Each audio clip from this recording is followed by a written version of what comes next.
하나님의 말씀은 로마서 1장 1절에서 7절까지 말씀입니다. 신약성경 239쪽에 있는 로마서 1장 1절부터 7절까지 말씀을 우리 다 찾으신 줄 알고 1절부터 함께 읽겠습니다. 시작. 예수 그리스도의 종 바울은 사도로 부르심을 받아 하나님의 복음을 위하여 택정함을 입었으니 이 복음은 하나님이 선지자들을 통하여 그의 아들에 관하여 성경에 미리 약속하신 것이라. 그의 아들에 관하여 말하면 육신으로는 다윗의 혈통에서 나셨고 성결의 영으로는 죽은 자들 가운데서 부활하사 능력으로 하나님의 아들로 선포되셨으니 곧 우리 주 예수 그리스도시니라. 그로 말미암아 우리가 은혜와 사도의 직분을 받아 그의 이름을 위하여 모든 이방인 중에서 믿어 순종하게 하나니 너희도 그들 중에서 예수 그리스도의 것으로 부르심을 받은 자니라. 로마에서 하나님의 사랑하심을 받고 성도로 부르심을 받은 모든 자에게 하나님 우리 아버지와 주 예수 그리스도로부터 은혜와 평강이 있기를 원하노라. 아멘. 예, 오늘부터 사도행전은 이제 지난주로 마치고 로마서의 말씀을 가지고 오늘 이제 우리 강해로 시작하려고 합니다. 우리가 사도행전 마무리할 때 드디어 사도 바울이 어디로 도착했죠? 예, 로마에 도착했습니다. 그 풍랑과 여러 가지 죽을 위험에 무릅쓰고 드디어 로마에 와서 이제 그가 앞으로 복음을 전하는 일을 하는데 그 끝까지 그 도착하는 여정까지 주님은 늘 힘들고 어려울 때마다 로마로 가야 하리라, 로마로 가야 하리라고 외쳤던 그 말씀을 볼 수가 있는데, 그러면 그 로마를 우리가 사도행전을 아쉽게 마무리하면서 로마서를 통해서 로마에 왜 사도 바울이 로마서를 기록했는가, 우리가 한번 좀 이렇게 연결되는 이런 상황으로 사실 로마서를 먼저 보고 사도행전을 볼 수도 있는데, 사실은 어떻게 보면 바꿔서 이렇게 저희들처럼 사도행전을 나누고 그 다음에 이제 로마서를 볼 수 있는 이런 또 그런 은혜를 은혜가 되었으니 우리가 이 로마서를 이제 오늘부터 시작하려고 합니다. 성경 66권이 안 중요한 게 없습니다. 다 중요합니다. 그 중에서도 가장 그래도 한번 꼽아봐라 라고 한다면 뭘 것 같아요? 뭐 오늘 그게 힌트죠? 눈치 빠른 분은 뭘 것 같아요? 로마서예요. 66권 중에 성경은 이제 구약 신약 합쳐서 66권입니다. 66권 중에 가장 복음의 엑기스, 복음의 핵심, 복음의 진수라고 하는 이러한 내용이 다른 곳에서도 많이 있지만 압축되어서 예수님이 누구신가를 자세하게 설명하고 있는 부분이 어디다? 로마서예요. 그래서 이제 저와 여러분들이 로마서를 오늘부터 시작하면서 로마서를 통해서 많은 사람들이 변화가 되었어요. 어떻게 변화됐냐면 그 감리교의 창시자가 누군지 아세요? 요한 웨슬레입니다. 그 웨슬레가 이 로마서를 읽고 구원의 확신이 없다가 구원의 확신을 어떻게 보면 우리들하고 똑같지요? 그렇게 되어서 감리교를 창시했던 사람이 이 로마서를 읽고 변화된 사람이에요. 그러면 로마서가 그만큼 뭐하다? 중요하다라는 의미를 가지고 있는 거죠. 방탕의 대명사라고 할 수 있는 어거스틴이 있습니다. 그는 이제 나중에 성인으로 거룩할 성자에서 성인으로 바뀌어진 사람인데, 이 사람이 10대 때부터 방황하고 아이를 낳고 이단에 빠지고 여러 가지 그런 방탕한 삶을 하다가 하나님께서 로마서 13장 13절의 말씀을 주시고 그 말씀으로 변화가 되어서 방탕한 자가 거룩한 자로 삶이 바뀐 게 어디 말씀이다? 로마서의 말씀이다. 그리고 종교개혁에 어떻게 보면 그 앞장선 사람이 마틴 루터인데, 이 마틴 루터가 원래는 신부예요. 근데 그 중세 때 카톨릭의 부패와 타락 이런 것들이 엄청났습니다. 구원 자체도 문제가 생겼습니다. 그래서 이 마틴 루터 신부가 이거는 아닌데 지금 자기네들이 그때의 삶에 분명히 구원론이나 이런 여러 가지를 보면 이거는 아닌데, 그래서 성경을 묵상하다가 오늘 이제 우리가 다음 주에 나눌 말씀이지만 1장 17절 우리가 너무나 잘 아는 오직 의인은 믿음으로 말미암아 살리라. 그래서 믿음으로 뭐로 인칭을 받느냐? 의롭다함을 받는 거예요. 구원은 어떤 행위나 선행이나 어떤 것으로 값을 지불하는 게 아니라 오직 믿음이다. 이거를 이제 로마서 1장 17절에 마틴 루터가 읽고 카톨릭에서 기독교가 탄생되는, 어떻게 보면 이러한 그런 그 변화의 계기가 어디 말씀을 통해서요? 로마서의 말씀을. 그러면 마틴 루터나 어거스틴이나 아니면 요한 웨슬레나 이것도 우리랑 똑같은 사람들이에요. 그럼 우리도 이 로마서를 묵상하고 되새김질하고 하면 우리도 충분히 변화할 수 있다 없다? 은혜와 능력과 변화될 수 있다는 거죠. 구원의 확신이 없는 사람은 이 로마서를 통해서 구원의 확신을 확신하게 되고, 그 다음에 나의 삶 속에 방황과 방탕과 여러 가지 이러한 세상에 하나님의 자녀임에도 불구하고 하나님 자녀답게 살지 못하는 것도 로마서를 통해서 변화된 어거스틴처럼 우리도 충분히 그러한 여지와 이러한 그런 기대감을 가지고 있다는 겁니다. 이렇게 저와 여러분들이 로마서를 시작하면서 각자의 여러분들의 삶과 또 바람과 소렘, 그런 여러 가지 소원이 있겠지만 그러한 것들을 우리가 로마서에 집중해서 읽으며 묵상하며 배워나가면서 분명히 로마서를 끝날 때쯤에 나도 로마서를 배우기 전보다는 뭔가 달라졌다라는 이러한 것들이 저와 여러분들의 고백이고 다짐이 되었으면 좋겠습니다. 그만큼 로마서는 어떻다? 중요하다는 거예요.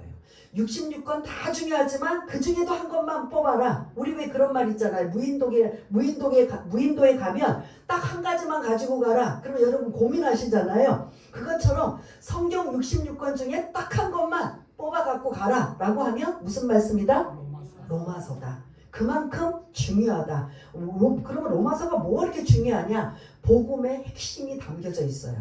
복음의 핵심은 이제 계속 이제 나누겠지만 예수님에 관하여 아주 자세하게 있고, 우리가 왜 구원받아야 되는지, 우리가 왜 하나님의 자녀가 되어야 되는지, 이러한 내용들이 아주 잘 설명되어 있고, 그 다음에 후반부에서는 그런 하나님의 자녀인 우리가 어떻게 살아야 되는지 이러한 말씀들이 로마서에 그런 자세하게 기록되어 있다면, 우리가 이 로마서를 시작하면서 저와 여러분들이 은혜를 기대하고, 또 그렇게 기대하려면 여러분들이 먼저 하나님 앞에 뭐 하셔야 돼요? 기도하며 준비하셔야죠. 하나님, 나도 어거스틴처럼, 마틴 루터처럼, 요한 웨슬레처럼 뭔가 나도 획기적인 구원의 확신을 갖든지, 아니면 내 삶의 방향이 그 터닝 포인트가 되든지, 아니면 어떤 개혁이 되든지 이런 삶을 완전히 바꿔주기를 원합니다. 여러분들이 늘 기도하며 기대하며 사모하면서 이 로마서를 함께 나누었으면 좋겠습니다. 로마서는 끝에 로마 뭐라고 써 있어요? 서예요. 서는 뭐라고 했어요? 편지예요. 로마에 보내는 편지입니다. 그래서 오늘 1절부터 7절까지는 서문이에요. 로마서를 기록하는 서문인데, 우리가 편지를 쓰면 어떻게 써요, 여러분들? 지금 이제 여기 젊은이들은 이제 거의 편지라는 개념이 없고 문자나 뭐 이런 카톡 이런 것에 이제 좀 더 가깝겠지만, 여기 5학년 이상 되고 좀 나이 좀 있는 분들은 편지랑 예전에 우리 과거로 돌아오면 좀 가까워요, 안 가까워요? 그때는 핸드폰도 없고 전화도 없고 우리의 통신 수단, 이렇게 전달하는 수단은 다 뭐였어요? 편지. 아마 남자분보다도 여자분들이 더 많이 편지를 썼던 이런 걸 볼 수가 있는데, 편지 시작하려면 여러분 우리는 어떻게 시작하죠? 편지를 시작하려면 예? 예? 인사말. 무슨 아버지 그렇지. 아버님한테 보낼 때는 아버님. 그럼 그게 누구예요? 대상이잖아요. 대상이 오늘 로마 있는 사람이에요. 근데 구체적으로 어떤 사람인가? 조금 이제 이따가 설명하고 보내는 사람이 먼저예요. 우리는 편지를 쓰면 누구누구에게 하고 쭉 인사말 한 다음에 내용을 얘기하고 마무리 뭘로 해요? 우리식으로 내가 누가라고 해요. 만일 이제 저라면 제가 누구누구에게 아무에게 편지를 보냈다는 식으로 시작은 누구누구에게로 시작해요. 근데 이제 이 당시에 이 편지는 시작이 뭐냐면 누가가 먼저 나와요. 그러니까 뭐 우리가 사도행전에 예수님의 제자 누가가 아니고 그냥 누구예요? 누가 이게 누구는 누굴 것 같아요? 바울이죠. 바울이 로마에 있는 사람에게 구체적으로 이제 또 이제 조금 이따 말씀드릴 건데요. 그래서 바울이 로마 7절 상반절에 보면 로마에 있는 모든 교회 성도들에게 로마에 있는 교회 어느 특정한 순복음 주님의 교회뿐만 아니라 이 전 지역 로마에 살고 있는 모든 교회 누구에게? 성도들에게. 그게 지금 누구에게 편지하노라. 이게 어떻게 보면 이게 큰 틀로 간단하게 1절부터 7절까지예요. 그 누가는 누구라고요? 바울이 누구에게? 로마에 있는 모든 성도들에게 은혜와 평강이 있기를 원하노라라는 이게 이제 그런 어떻게 보면 이제 그런 압축이에요. 근데 여기서 이제 1절부터 7절까지 왜 이렇게 길어지느냐? 7절은 누구에게 그리고 마무리 은혜와 평강이 있기를 원하노라 하고 7절에 대상과 마무리를 하는데 1절부터 6절까지는 바울이 자기를 소개하는 내용이에요. 바울이 자기를 소개야. 1절 한번 우리 보실까요? 1절 한번 읽었지만 1절 한번 읽어보겠습니다. 시작. 예수 그리스도의 종 바울은 사도로 부르심을 받아 하나님의 복음을 위하여 택정함을 입었으니 세 가지로 바울을 소개하고 있습니다. 첫 번째 뭘 것 같아요? 세 가지면 사도 맞아요. 사도를 부르심으로 받았다. 또 복음으로 택정함을 받았다. 세 가지면 또 하나가 뭘 것 같아요? 그러니까 택정함으로 사도의 부르심을 받았다. 택정함으로 부르심을 받았다. 복음을 위하여. 그 다음에 또 하나 뭘 것 같아요? 예수 그리스도의 종. 그 당시는 종이 많았어요. 로마에 반은 자유인이고 반은 뭐예요? 종이에요. 그 당시에는 이 성경을 기록할 당시에는 로마가 전 세계에 아주 강국이에요. 그래서 지금도 모든 길은 뭐로 통한다? 로마로 통한다라는 그 말을 지금도 인용하며 쓰는 것처럼 이 성경을 기록하고 로마서를 기록할 당시에는 로마가 최강대국이고 전쟁에 나가면 나가는 대로 다 뭐하고 온다? 승리하고 오는 거예요. 그러다 보니까 승리의 전리품을 가지고 와요. 그때 이제 막 물건들 가지고 오지만 그때 개선 장군이 로마에 입성할 때 그런 많은 물품도 가지고 오지만 또 뭐도 갖고 와요? 노예들도 가지고 와요. 노예들도 막 그 노예들도 병들고 늙고 이런 쓸모없는 노예들이 아니라 어떤 노예들? 가장 젊고 힘있고 써먹을 만한 그때 막 검투사로도 막 쓰고 막 부리는 종으로도 쓰는 이러한 노예로 노예를 잔뜩 데리고 오는. 그래서 로마에는 그 당시에 그 2000년 전에 우리가 지난주에 사도행전 나눈 것처럼 주택이 지금도 손색이 없을 정도로 몇 층 건물에 가옥을 가지고 있다? 4, 5층, 10층은 불법 건물이에요. 그들이 또 이제 주인들이 돈을 더 받기 위해서 불법으로 거치게 일반적으로는 4층이나 5층 정도 되는 이러한 모습을 볼 수가 있는데 그만큼 로마에는 그 당시에 포화 상태가 될 정도로 반은 종이고 반은 자유인, 귀족인 이러한 모습으로 있는 걸 볼 수가 있는데 사도 바울이 그 당시의 편지로 그 당시 로마에 있는 사람들에게 가장 접근하고 그들이 이해할 수 있는 용어가 첫 번째 그리스도 예수의 뭘로 지금 표현을 해요? 종이라는 표현이에요. 종은 여러분들 기분 좋아요? 안 좋아요? 예?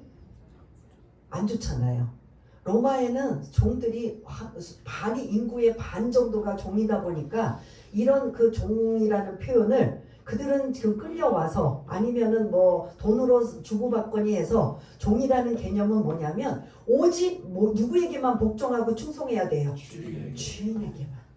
그러면 지금 사도 바울이 자기는 예수 그리스도의 종입니다라고 하는 건 자기는 누구에게만 복종하고 충성할 사람이다라는 표현이에요.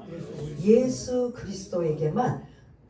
예수 그리스도가 나의 주인이 되시고 그래서 나는 그분의 종으로서 그분 앞에 복종하고 충성되는 사람입니다 라는 이러한 종의 표현을 그 당시의 용어로 쓰고 있습니다. 지금 만약 21세기에 바울이 로마서를 쓴다면 종이라는 표현을 쓰면 우리 공감할까요? 안 공감하지 않을까요? 지금은 종이 그렇게 없어요. 그 지금은 어떤 걸로 쓸까라고 한번 이제 생각해 봄직하는데 그때는 종이 엄청 많이 있었다. 반은 로마의 인구 반은 다 뭐였다? 종이었다. 그래서 이제 로마 교회 성도들에게 그 종의 표현을 그들에게 공감할 수 있는 표현을 지금 쓰고 있습니다. 스스로 사도 바울 자신이 하나님이 너는 나의 종이야 라고 말씀하신 적도 없는데 바울 자신이 스스로 나는 하나님의 뭐라고요? 예수 그리스도의 종입니다. 그 고백은 나는 그분 앞에 뭐 하는 상황이다? 충성하고 그런 복종하는 이러한 의미를 담고 있다라는 겁니다. 두 번째는 뭐라고 표현했어요? 사도로 부르심을 받았다. 사도 바울이 사도가 되고 싶은 게 아니라 지금 그 문장을 읽어보면 사도로 뭐 했다? 부르심을 받았다. 그러면 사도는 뭘까요? 주인이 하는 일을 대신 맡아서 하는 거예요. 그러니까 종은 무조건 충성하고 복종하는 일이고 사도는 주인이 해야 할 일을 주인이 그 사람에게 맡기는 일이에요. 그럼 뭘 맡기는 일인가? 사도 바울에게 이방인에게 복음을 전하는 일로 맡긴 그 일이에요. 하나님이 야 내가 나가서 세상에 나가서 복음을 전해야 되는데 내가 그렇게 할 수는 없으니 네가 가서 이제는 이방인들의 땅끝까지 복음을 전하는 증인이 되라 라는 이 말씀을 하시는 그 의미가 사도로 뭐를 받았다고요? 부르심을 받았다라는 겁니다. 그러니까 종은 사도 바울이 자기가 은혜를 받으면 받을수록 겸손함으로 스스로 자기를 낮춰서 종이라고 표현했다면 사도는 누가 부여해 주신 거예요?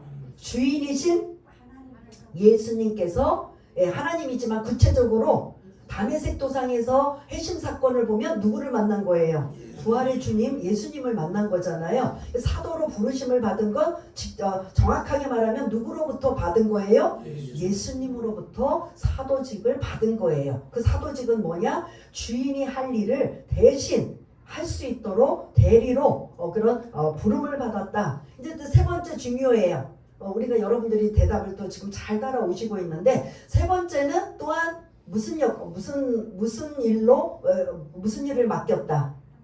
예? 복음의 택정함을 입었다라고 해요. 복음의 택정함. 그래서 그게 사도가 되고 종이 되는 건 종으로서 스스로 주인 예수 그리스도 예수가 주인이 되셔서 충성하고 복종하는 건 내가 복음을 위해서 전하는 자 그리고 사도도 마찬가지로 이방인의 복음의 증인이 되는 자로 내가 주인 대신 이 일을 합니다. 주인은 누구라고 했어요? 예수 그리스도가 되시는 거예요. 그래서 그 주인이 나에게 맡겨진 게 결론적으로 뭐예요? 복음이라는 거예요. 그럼 복음은 무엇이냐? 복음이 뭐죠? 이게 이제 여러분들이 나가서 안 믿는 자들에게 복음이 뭡니까? 우리 교단에 뭐예요? 순복음이잖아요. 그러면 사람들이 순복음 교회 다녀요. 그러면 복음이 뭡니까? 라고 하면 여러분들이 뭘 설명해야 되지? 그러면 여러분들이 복음에는 딱 누가 나와야 돼요? 복음이란 예수 그리스도입니다. 이렇게 나와야 돼요.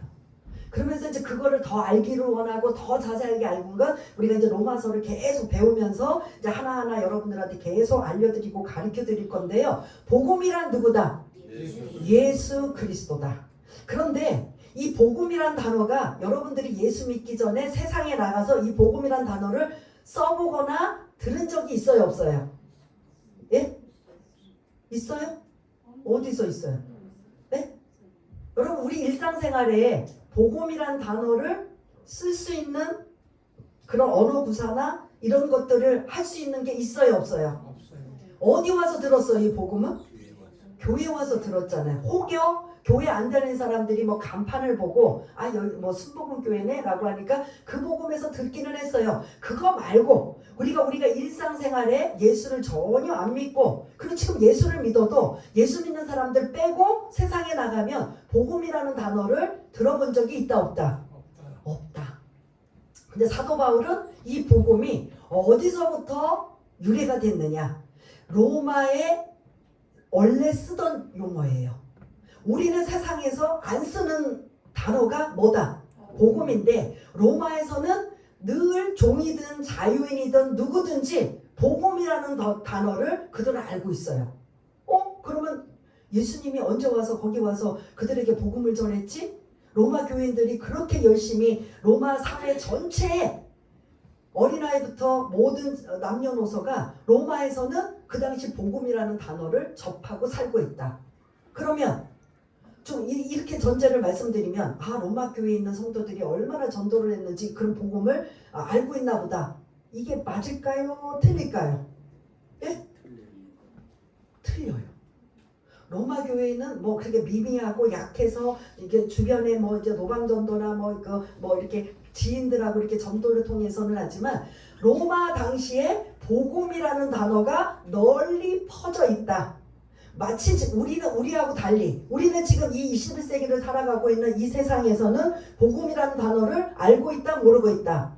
믿는 사람 말고요. 모르고 있다. 그런데 그들은 알고 있다. 어떻게 알고 있느냐? 로마의 황제가 복음이에요. 로마의 황제. 지금의 로마가 아니고 그 당시 로마로 가면 로마가 어떤 나라라고 했어요? 강대국 정도가 아니에요. 대단한 나라예요. 문화, 문물, 언어 이런 모든 것들을 총망라해서 권력, 정치, 사회 이런 것들을 총망라해서 로마라는 나라는 대제국이라고 볼 수 있는 이 나라에 이 단어가 우리는 낯선데 이 단어가 지금 널리 이루어지고 다들 알고 있느냐? 복음이라는 단어를 누구에게 쓰냐면 로마 황제에게 쓰고 있다는 거예요.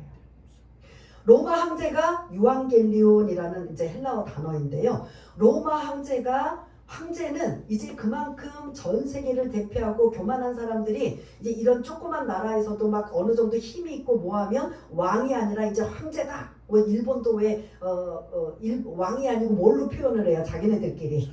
우리는 안 하죠. 천황이라고 하잖아. 그 천황이 결국은 뭐예요? 황제가 다른 말로 뭐예요? 천자가 뭐예요? 하늘에서 내린 하나님과 같은 존재라는 소리예요. 그렇다면 로마 황제가 신이라는 소리예요. 로마 황제가 왕도 황제도 되지만 뭐가 된다? 신이 된다는 소리예요. 신이 뭔지 아시죠? 신이 되는 거예요. 그리고 그 사람은 신인과 동시에 구세주가 구원자가 된다는 소리예요. 이 용어는 우리가 어디서 써요? 이 용어 왕, 하나님, 구세주, 구원자 어디서 써요? 교회에서 쓰고 예수님한테 쓰는 거잖아요. 그거를 누구에게 지금 그 로마 당시에는 쓰고 있다? 황제가 복음인 거예요. 그러니 모든 백성들이 우러러보는 그 황제가 즉 뭐다? 복음이다. 그러면 지금 우리들에게는 낯설지요. 그 당시에는 예수가 복음이다 하면 그게 낯선 거예요. 이해가 되시나요? 이미 로마에서 쓰고 있는 복음이라는 단어를 사도 바울이 끌고 와서 복음은 이 황제가 아니야. 복음은 누구라고? 예수 그리스도라고 바꾼 거예요. 어떻게 로마 황제가 복음이야? 이미 그 당시에는 그게 일상적이고 그게 편만하고 그게 다 모든 사람들이 공감하게 살아가는 문화인데 사도 바울이 그걸 획기적으로 단어를 누구에게 갖다가 쓰고 있어요? 예수님에게 갖다 쓰는 거예요. 지금 우리는 복음이 예수입니다. 그런데 여러분들한테 반대로 그거를 로마 황제에게 복음이라고 썼습니다. 그럼 여러분들 에이 하고 이해 안 되죠? 예? 돼요 안 돼요? 근데 그거를 그 당시에 로마 황제가 복음입니다라고 그걸 모두 이해하고 공감하고 그게 문화생활인데 그거를 사도 바울이 복음은 예수 그리스도입니다. 그럼 그때 당시 이해가 될 거야 안 될까요? 안 되죠. 지금 우리가 반대로 생각하는 것처럼 그때 그 당시를 가감하게 이렇게 말할 수 있던 사람이 누구다?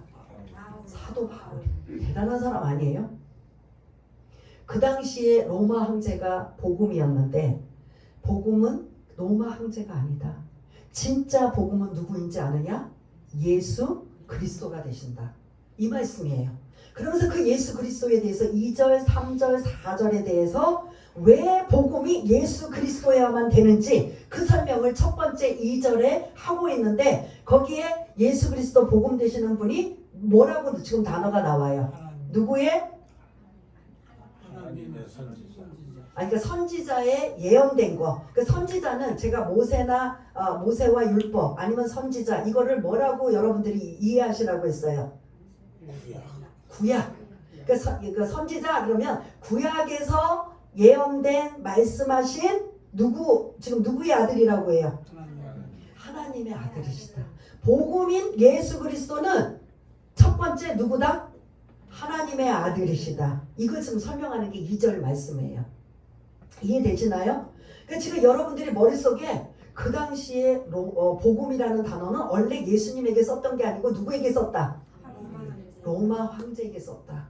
그거를 지금 이제 로마 황제가 복음이 아니라 복음은 예수 그리스도라를 설명하면서 왜 예수 그리스도인지를 설명하는 거예요. 2절에는 그 예수 그리스도가 복음이 되시는 분이 왜 예수 그리스도냐면 그분은 누구의? 하나님의 아들이시다. 곧 하나님이시다. 그래서 그 아들에 관하여 3절을 띄워주시면 육신으로는 뭐의 혈통으로 태어나셨다? 다윗의 혈통으로 태어나셨다. 하나님의 아들의. 그 3절을 보시면은 그의 아들에 관하여 2절에 그의 아들이 하나님의 아들이시다. 예수 그리스도가. 근데 그 아들 예수 그리스도가 인간의 몸을 입고 오신 분이 육신으로는 누구의 혈통을 가지고 오셨다? 다윗의 혈통으로 다윗의 씨로 다윗의 후손으로 오신 분이시다. 이게 인간적인 육신적으로 오신 그러한 혈통이고 그거를 이제 조금 이렇게 신학적으로 보면은 예수님의 인성이라는 표현을 써요. 인성이라는 신학적 용어를 써요. 그래서 지금 복음을 납득하고 설명하기 위해서 세 가지를 설명드린다고 했어요. 원래 복음은 계속 반복해서 여러분 잃어버리지 마시라고. 복음은 누구에게 썼다고요? 로마 황제에게. 왜 로마 황제는 어떤 의미를 가지기 때문에 복음이라고 썼는가? 그는 신이고 구세주 구원자라는 이런 의미를 그가 왜 신이냐? 그가 왜 구원자 구세주냐? 구원자 구세주고 하나님의 아들 하나님은 누구다? 예수 그리스도라고 하면서 그 복음을 3절에서는 하나님의 아들이 되시는 분이 예수 그리스도다. 3절에 와서는 그 아들인 예수 그리스도가 어떤 육신으로는 누구의 후손으로 오신 거다?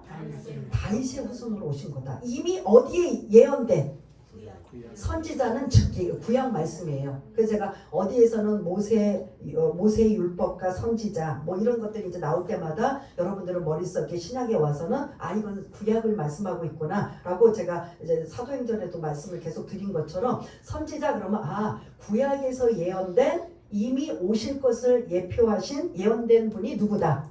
예수 그리스도가 그분이 육신으로 다윗의 후손으로 오신 분이다. 맞아요? 틀려요? 그대로 이루어서 오신 분이에요. 그리고 4절을 보시면 육신적으로는 다윗의 후손이지만 이제 성결의 영으로는 다른 말로 성령으로는 어떤 분으로 오셨다? 예? 십자가에서 죽으신 것으로만 끝나는 게 아니라 다시 살아나셨다. 이게 인간만 완전 순수한 저와 여러분들이 인간이면 이렇게 할 수 있어요? 없어요? 없어요. 뭐이기 때문에 하나님이시기 때문에 이렇게 오시고 죽으시고 부활하셨다. 이거를 복음에다가 넣고 복음은 로마 황제가 아니라 누구다? 예수 그리스도시다. 그래서 여러분들이 오늘 요거까지는 잘 배우셔갖고 혹시 누군가에게 전도를 하거나 혹시 여러분들이 교회 다녀요? 그럼 복음이 뭐예요? 이 정도 혹시 질문을 던지면 복음은 누구예요? 예수 그리스도입니다. 혹시 또 좀 더 유식한 사람이 옛날에 로마에 저기 로마 황제를 복음이라고 했는데 그러면 오늘 설교를 안 들은 분들은 복음은 교회에서 쓰는 거예요. 충분히 이렇게 할 수 있어요, 없어요? 그러면 더 깊이 몰랐다, 알았다. 몰랐다는 거예요. 근데 오늘 설교를 듣고 혹시 누군가가 원래 그 복음이라는 단어는 로마 황제에게 썼던 거 아니에요? 라고 하면 아니에요. 우리는 지금만 용어를 모르면 아니에요. 교회에서 쓰는 용어고 예수님 앞에만 쓰는 용어예요. 이렇게 말할 수 있어요, 없어요? 근데 오늘 말씀을 듣고 나면 그렇지. 복음이라는 단어가 이렇게 교회에 들어온 게 이렇게 왔구나. 혹시 여러분들이 이제 아시면 맞아요. 그때 그렇게 썼었는데 사도 바울이 그 복음이 로마 황제가 신도 아니고 하나님의 아들도 아니고 구원자 구세주도 아닌데 진짜 그들이 말하고 있는 구원자 하나님의 아들은 누구다? 예수 그리스도이시기 때문에 오늘 이 세 가지로 하나님의 아들이시다. 2절 3절에는 육신적으로는 다윗의 후손으로 오심을 이미 구약에서 말씀하신 거다. 그 다음에 이제 성결의 영, 성령으로는 4절에 십자가에서 죽으시고 뭐 하신 분이다? 부활하신 하나님이시다. 이거를 지금 세 가지로 설명하면서 그러므로 4절 마지막에 보면 곧 뭐라고 해요? 복음은 곧 뭐다? 우리 주 예수 그리스도시니라. 예. 주라는 게 뭐예요? 주인, 주님이라는 소리예요. 그러니까 지금 설명은 제가 이렇게 쭉 드렸지만 압축하자면 복음은 지금 마지막 그 문장이 뭐예요? 주 예수 그리스도시라는 거예요. 그래서 주는 더 조금 깊이 말씀을 드리자면 구약에서는 여러분들이 우리는 하나님 여호와 막 읽을 때 하나도 겁도 없이 읽지요. 구약의 유대인들은 구약 성경을 읽을 때마다 여호와 하나님만 나오면 뭐 하고 읽는다? 목욕 제기하고 읽는다. 그리고 이거 필사도 목욕 제기하고 거룩한 마음으로 신실한 하나님을 죄인인 우리가 어떻게 야훼 여호와를 막 그냥 남발하듯이 부를 수 있는가? 없다라는 거예요. 그래서 그들이 어떻게 그게 나올 때마다 뭘로 바꾸냐면 아도나이라고 주라는 주님이라고 바꿔서 읽어요. 그래서 구약에는 여호와 하나님 여호와라는 단어가 많이 등장하는데 그 여호와 단어에 뭘로 바꾼다? 아도나이로 바꿔요. 주인 되신 하나님, 주님 되신 하나님 이런 의미예요. 그래서 여호와를 이제 유대인들은 두자 야훼로 바꾸는데 야훼의 자리에 아도나이라고 이렇게 바꿔주는 걸 볼 수가 있습니다. 그래서 그 주는 우리의 주인 되시고 주님이 되시는 분입니다. 예수는 뭐예요? 예수라는 뜻. 우리가 성탄절마다 한 번씩 예수라는 거 예수님이 이제 탄생돼서 그 말씀을 하는데 자기 백성을 저의 죄에서 뭐 할 자? 구원할 자다라고 바로 예수라는 뜻이고요. 그리스도는 뭐예요? 메시아, 기름 부음이라는 뜻이에요. 기름 부음은 왕, 선지자, 제사장에게만 부여해 주시는 기름 부음이 메시아라는 그 뜻인 거예요. 그러면 주 예수 그리스도라는 건 우리의 주인이 되신 인간의 몸을 입고 오신 예수라는 뜻, 그 다음에 그리스도 하나님의 뜻, 이런 구원자라는 뜻이 주 예수 그리스도라는 뜻이에요. 그래서 이러한 의미가 오늘 사도 바울이 자기를 소개하며 나는 이러한 사람으로 하나님 앞에 뭘 받았다? 부르심을 받았다. 내가 자발적으로 하고 싶어서 내가 스스로 하고 싶어서 한 것이 아니라 하나님이 나를 이렇게 뭐 하셨다? 부르셨다. 그래서 이제 5절 6절에 보면 5절은 이러한 말씀이에요. 이제 이걸 좀 간결하게 할게요. 내가 지금 1절부터 4절까지 이러한 자로 부르심을 받아서 나는 이방인들에게 복음을 전하는 증인의 역할을 나는 감당한다. 나는 이런 사람이야. 라고 로마 교인들에게 아까 말씀 안 드렸는데 사도 바울이 로마서를 쓸 때 로마를 한 번도 갔다 온 적이 있다 없다? 없다. 로마 교회를 세운 적이 있다 없다? 없어요. 로마를 가본 적도 없고 로마 교회를 세운 적도 없어요. 그런 상황에 로마 교인들에게 지금 편지를 쓰고 있는 거예요. 그러니까 자기소개를 아주 자세하게 아마 잘 알고 있다면 이렇게까지 안 했을 거예요. 근데 인사말 중에서도 시작이 이렇게 자세하게 에기스만 가지고 복음을 전하는 그 복음이 예수 그리스도인데 그분이 어떤 분인가를 이렇게 설명을 하면서 그들에게 지금 로마에 있는 교인들에게 뭐를 지금 계속 지금 주입을 시키고 있어요. 복음을 지금 주입시키고 있어요. 자기 소개하는 사도 바울인 내가 로마 교회에 있는 성도들에게 은혜와 그 평강으로 여러분한테 인사합니다. 이렇게 시작하고 넘어가도 될 터인데 아주 꼼꼼하게 자세하게 자기소개를 하면서 이렇게 세 가지로 그리스도 예수의 종으로 사도의 부르심을 받아 복음을 위하여 택정함을 입은 이러한 자, 내가 그러한 자인데 내가 어떠한 복음이냐? 여러분들이 로마 황제에게 쓰는 그 복음이 아니라 진짜 복음은 예수 그리스도십니다. 그 예수 그리스도가 어떤 분이냐? 하나님의 아들이시고 그분이 인간의 그런 구약 성경에서는 다윗의 후손으로 오신 육신의 몸을 입고 오시는 분이고 그 다음에 4절에서는 성결의 영으로는 십자가에서 죽으시고 부활하신 분 하나님 메시아 그리스도십니다. 그러므로 복음은 곧 여러분들이 좀 해주세요. 복음은 곧 뭐다? 우리 주 예수 그리스도십니다. 이거를 이제 자기소개하면서 내가 내가 어떤 사람인지를 지금 설명하고 있어요. 그러면서 5절에 나는 이러한 일로 복음을 전하는 이방인들의 증인이 되는 사명입니다. 6절을 보면 시작하는 단어가 뭐예요? 그럼 뭐예요 이 단어가? 누구를 향해? 구체적으로 로마인이 아니고 구체적으로 로마 교회 성도들에게 로마인이 아니고 로마에 사는 사람이 아니고 로마 뭐 그게 10개 교회든 만약에 50개 교회든 어떤 교회든 상관없이 로마에 있는 모든 교회 성도들에게 그러면 이제 6절에 보면 너희도라는 그들이라면 저와 여러분도 해당이 된다는 소리지요. 저와 여러분들도 그러면 나도 이렇게 부르심을 받아 복음 전하는 일로 내가 쓰임받고 있다면 6절은 너희도 나와 같이 그렇게 해라. 6절 한번 읽어볼까요? 시작. 너희도 그들 중에서 예수 그리스도의 것으로 부르심을 받은 자니라. 네. 그래서 그 말씀이 뭐냐면 나도 부르심을 받아 이렇게 복음 전하는 자로 내가 쓰임받고 있으니 너희도 이 너희도에 저와 여러분도 모두가 해당이 되는 거예요. 로마에 있는 교회 성도들뿐만 아니라 지금 존재하고 있는 모든 교인들조차도 너희도 예수 그리스도의 것으로 부르심을 받은 자니라. 부르심은 뭐예요? 내가 예수 믿고 싶어서 믿은 것, 내가 하고 싶어서 하는 게 아니라 하나님이 이제 우리가 이제 8장에 나올 건데요. 하나님이 저와 여러분들이 지금 이렇게 나오셔서 예배를 드리고 하나님의 자녀가 된 건 내가 선택하고 내가 예수님을 내가 믿음으로 말미암아 자녀가 되었다는 고백은 하지만 이미 그렇게 할 수 있는 건 누구에 의해서 이렇게 된 거예요? 하나님이 우리를 뭐 하셔서? 부르셔서. 부르심이라는 거예요. 부르셔서 의롭게 되고 그 다음에 영화롭게 하셨다라는 로마서 8장 30절의 말씀이 있는데 앞으로 이제 계속 그 말씀을 여러분들한테 이제 전할 건데요. 결론은 뭐냐? 5절 6절 나도 이렇게 복음을 위하여 부르심을 받았다면 나만이 아니고 이제는 누구에게까지?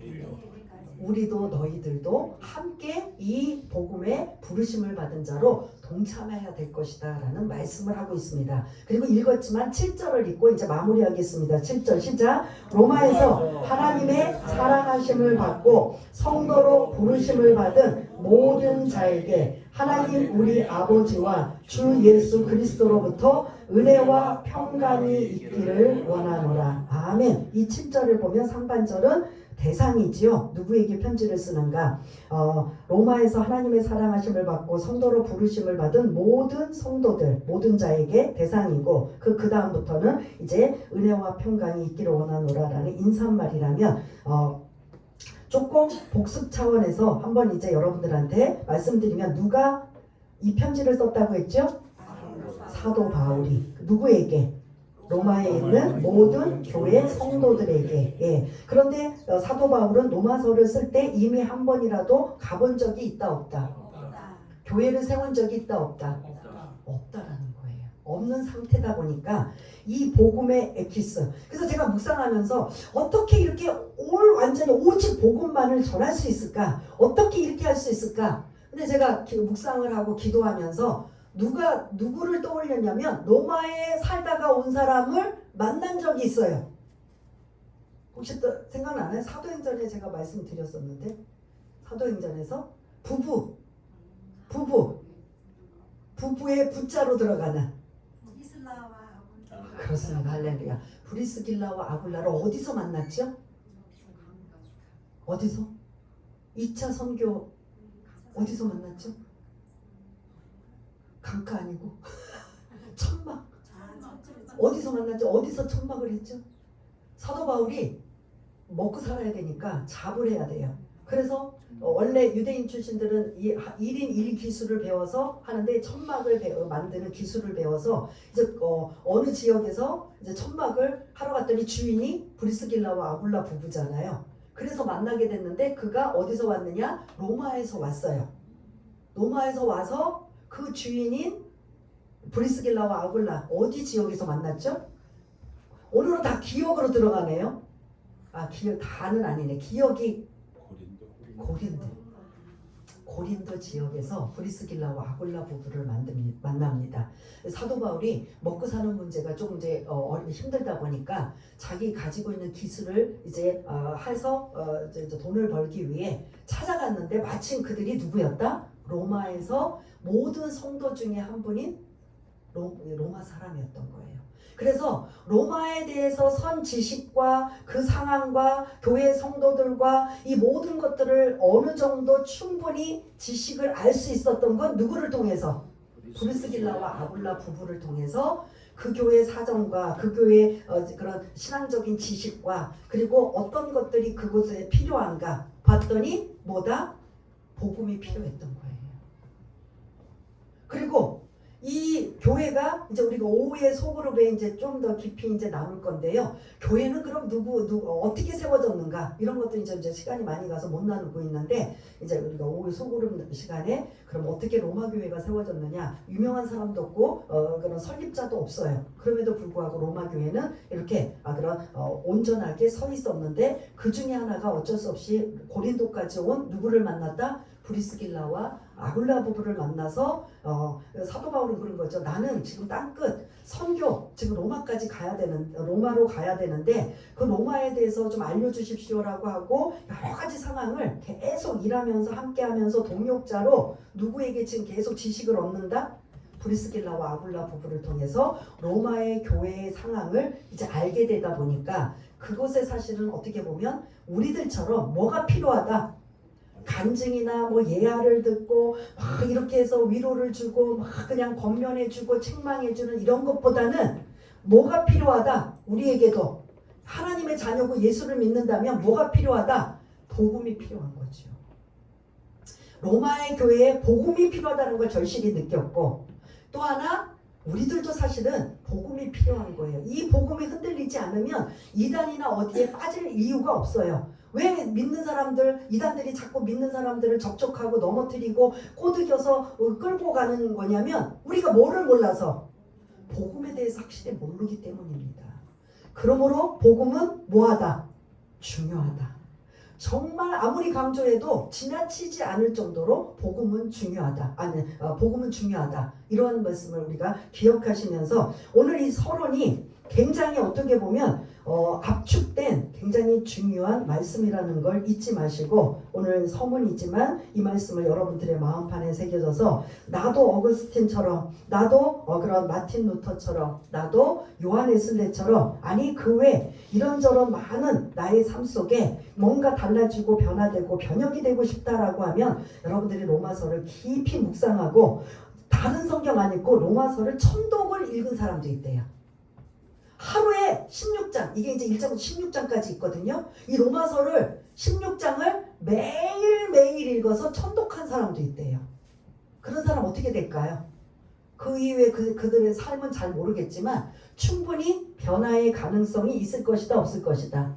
있을 것이다. 그래서 여러분들이 성경을 창세기부터 쭉 읽으시는 다독도 중요하지만 이렇게 중요하다면 나도 한번 이 로마서를 집중적으로 천독까지는 아니어도 한번 맷독을 한번 집중해서 읽으리라. 그래서 설교하는 자가 정말 대충 뭐 그냥 수박 겉핥기식으로 이런 그런 가볍게 설교하는 게 아니라 우리 로마서를 많이 읽은 사람들이 여기 회중들이 계셔서 내가 정말 이거를 더 깊이 있게 더 열심히 더 막 준비하지 않으면 안 되겠다라는 이런 마음도 서로 이런 영적인 이러한 그런 교류를 가질 수 있는 그러한 이 로마서를 시작하면서 나가는 시간이 되었으면 좋겠습니다. 분명히 결론은 복음은 누구다? 예수 그리스도이심을 여러분들 흔들리지 말고 요동하지 말고 그럼 그거에 대해서 그 예수에 대해서 알기 원합니다. 이제 그거를 이제 하나하나 풀어나갈 겁니다. 그래서 그러한 말씀을 여러분들이 혹시 주일날 참석을 못 하시거나 하시면 뭘 통해서 들으시면 돼요? 혹시 유튜브를 통해서 여러분들이 들으시면서 계속 이 로마서의 복음의 핵심, 이 복음의 그래서 이 로마서를 맞출 때는 나는 어느 정도 사람들에게 이 복음을 전할 수 있을 것 같다라는 이런 것들이 설교만 듣는 게 아니라 여러분들의 입으로 전하고 알리고 할 수 있는 우리 모두가 되시기를 바라겠습니다. 우리 한번 잠깐 반주에 맞춰서 한번 기도하는 시간을 갖겠습니다. 오늘 들은 말씀 나의 삶에 나도 변화되기 원합니다. 나도 은혜 받기 원합니다. 나도 완전히 지금의 상황보다 달라지기 원합니다. 하나님의 은혜와 사랑으로 라고 하면서 또 여러분들 결심하고 다짐하는 이러한 부분들을 함께 기도하는 시간을 갖겠습니다. 할렐루야. 사랑이 많으신 하나님 아버지, 오늘부터 로마서를 들어갈 수 있는 은혜를 주심을 감사와 찬양과 영광을 올려드립니다. 오늘 1절부터 7절까지의 서문의 말씀이지만 바울이 자기를 소개하며 자기가 어떠한 사람인지 그리고 그 복음을 어떻게 전해야 되는지 이러한 것들을 간단하게 압축적으로 요약했다면 그 말씀이 우리 마음판에 새겨져서 우리도 그 예수를 분명히 알아 우리 자신이 먼저 흔들리지 않고 요동하지 않고 믿음에 굳게 서게 하시고 또한 아버지 하나님 그 믿음을 복음을 다른 사람들에게 전할 수 있는 은혜와 능력도 주시고 그리고 나의 삶 속에 우리 교회에 변화가 일어나게 하여 주옵소서. 삶의 능력이 나타나게 하여 주옵소서. 하나님의 크신 은혜가 로마서를 통해 그 말씀 한 절 한 절이 예수님의 말씀으로 우리가 받아들여 변화되고 달라지고 새로워져서 하나님의 크신 은혜와 능력으로 살아가는 우리 모두가 될 수 있도록 주님 도와주옵소서. 하나님 아버지 감사합니다. 복음이 무엇인가를 우리가 배우고 알았습니다. 그러나 그걸 들을 때는 이해한 것 같은데 돌아서면 또 잊어버리고 또 잊어버립니다. 그래서 할 수만 있다면 아주 압축적으로라도 알고 또 내 마음에 적용돼서 또 내 안에 채워지기 원합니다. 그렇게 될 수 있도록 성령님 도와주시고 인도하시고 가르쳐주시고 깨닫게 하시고 생각나게 하여 주셔서 그 말씀으로 힘을 얻어 이 세상을 살아가는데 요동하지 않는 믿음에 굳게 서는 복된 자들 다 될 수 있도록 주님 도와주옵소서. 모든 것 감사드리오며 사랑이 많으신 예수님 이름으로 기도드리옵나이다. 아멘.